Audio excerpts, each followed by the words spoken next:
त्याच्या वास्तव्याचा कालावधी संपल्यानंतर सुद्धा बेकायदेशीरपणे राहत होते, असं काही प्रकरण समोर आलंय का आणि काय कारवाई केली? नमस्कार. मागील 2-3 दिवसापासून एक कालबाह्य ओव्हरस्टेइंग फॉरेन नॅशनल हे येमन देशाचे नागरिक हे नंदुरबार जिल्ह्यामधील अक्कलकुवा तालुक्यामधील जामिया इस्लामिया इशातुल उलूम या इन्स्टिट्यूटचे कॅम्पसमध्ये राहत असल्याची एक चौकशी चालू होती. 2015 मध्ये सदर परिवार आला होता व्हॅलिड व्हिसावर आणि त्यानंतर त्यांचा व्हिसा एक्सटेन्शन नाही झाला आणि तरीसुद्धा ते बेकायदेशीरपणे भारतात राहत होते. त्या अनुषंगाने त्यांची चौकशी करून त्याचबरोबर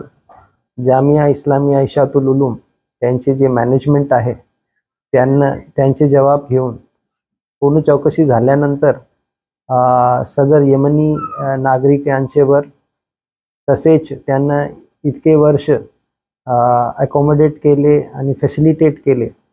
आणि त्यांना मदत केली या आधारावर जामिया इस्लामिया इशातुल उलूमचे जे चेअरमॅन आहे गुलाम वस्तानवी व त्यांचे ॲडमिनिस्ट्रेटर हुझैफा वस्तानवी तसेच येमनी नागरिक खालिद इब्राहिम साले अल कादमी व त्यांची पत्नी खादिगा इब्राहिम कासिम अल नजारी यांच्यावर काल उशिरा रात्री अक्कलकुवा पोलीस स्टेशन अंतर्गत क्राईम नंबर 30/2025 मध्ये BNS त्याचबरोबर फॉरेनर्स ॲक्ट त्याचबरोबर टेलिग्राफ ॲक्ट या 3 कायद्याअंतर्गत वेगवेगळे कलमान्वये गुन्हा दाखल करण्यात आलेला आहे.